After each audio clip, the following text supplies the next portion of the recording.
She financed a $58,000 BMW last April. By December, she had $312 in her savings account, and she genuinely believed she was doing well. Here's what the car industry doesn't want you to calculate. The average new luxury vehicle in America loses 49% of its value in the first 5 years. That means a $58,000 BMW is worth around $29,000 before you've even finished paying it off. You are paying interest on something that is quietly evaporating, and studies from consumer financial research groups have found something even more uncomfortable. Households that carry luxury car payments are statistically less likely to reach a $100,000 net worth milestone by age 45 than households driving paid-off vehicles worth under $15,000. Not because of income, because of the decision. By the end of this video, you're going to understand exactly how a depreciating asset gets sold to you as a status symbol and why that one purchase can quietly delay your wealth by a decade or more. Not the version car dealerships want you to hear. The actual math that people who build real wealth already know and use. And you don't need a finance degree to understand this. You just need to see what nobody showed you when you walked into that showroom. Sign number 1.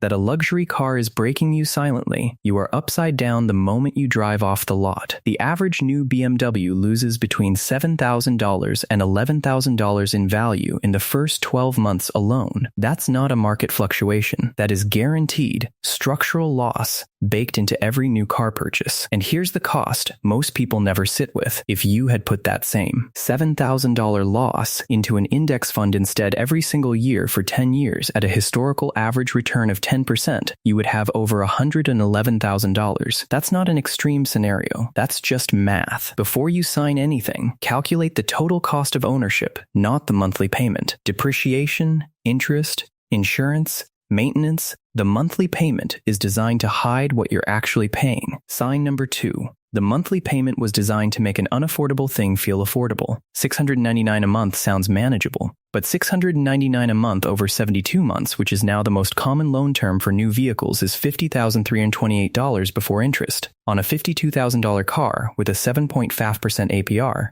you will pay close to $60,000 total. For a car worth $26,000 by the time you finish paying, you paid $60,000 for a $26,000 asset. If you can't buy it with cash or pay it off in 24 months without financial strain, it's not a car purchase. It's a liability lease. Name it correctly. Sign number 3. The sticker price is the beginning of the cost, not the total. Luxury vehicles carry luxury maintenance costs. A BMW 5 Series service interval averages $1,200 to $1,800 per year out of warranty. Tires for performance vehicles, $800 to $1,400 a set, and they wear faster. Comprehensive insurance on a financed luxury car, $200 to $350 per month in most major metro areas. Added up, you could be spending $1,500 to $2,000 a month, all in on a single depreciating asset. That's $24,000 a year. That's a down payment on a rental property every single year, just to drive a car that impresses people at red lights. Run the full annual cost number, not just the payment. If the total annual cost exceeds 15% of your gross income, the car is actively preventing your wealth from building.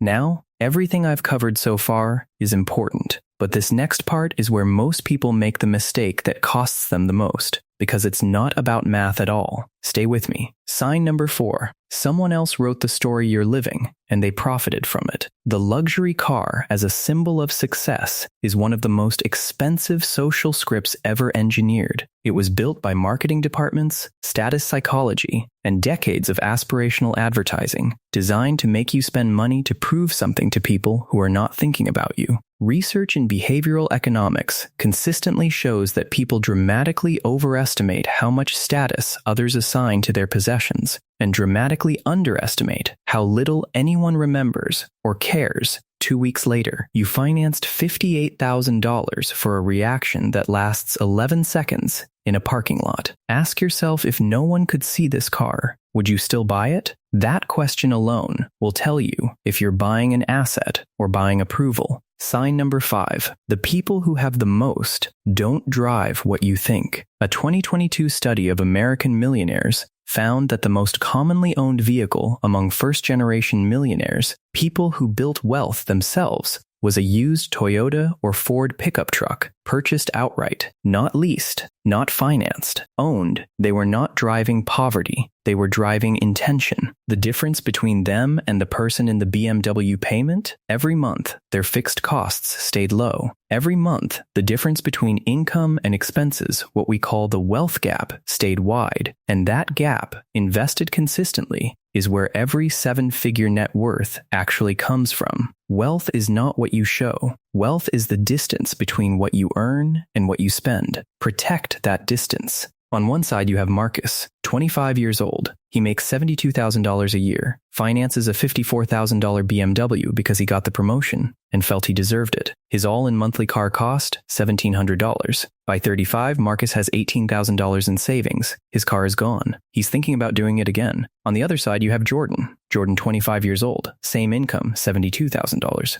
Jordan buys a 4-year-old Honda Accord for $14,000 in cash. Monthly transportation cost, $420 insurance and maintenance. The $1,280 monthly difference, invested every single month. By 35, Jordan has $267,000. Same income, same city, same 10 years. The difference between them wasn't luck, a windfall, or a secret investment strategy. It was one car decision. Sign number 6, and this is the one that changes how you see every purchase going forward. Every dollar spent is also a dollar that did not compound. Opportunity cost is not a concept. It's a running invisible bill. The $700 a month you spend on a car payment is not just $700. At a 10% annual return over 20 years, that $700 a month becomes $529,000, $500,000. That is the actual price tag on the car. Not $58,000, $529,000. Every major purchase decision, ask the compounding question, not can I afford the payment, but what does this become if I invest it instead? Sign number 7, the one they really don't want you to figure out. Real status is financial freedom, not financial performance. A person with zero debt, 6 months of expenses saved, and a growing investment account is more powerful than anyone making $700 monthly payments to look impressive. Because the person with financial freedom has options.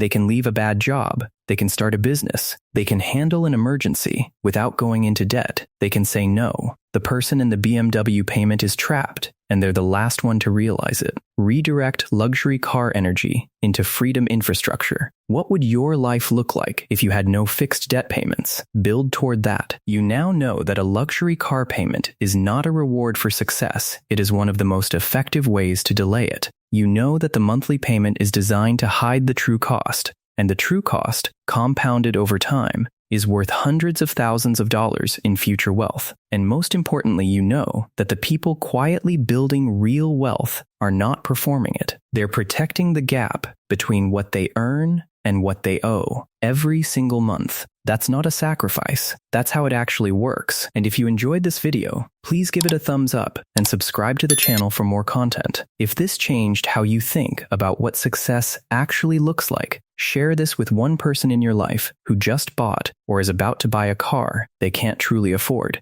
Not because I asked you to, because most people will spend the next decade in a payment that quietly costs them everything they were actually working toward, and they'll never understand why the math never added up. You might just show them before it's too late.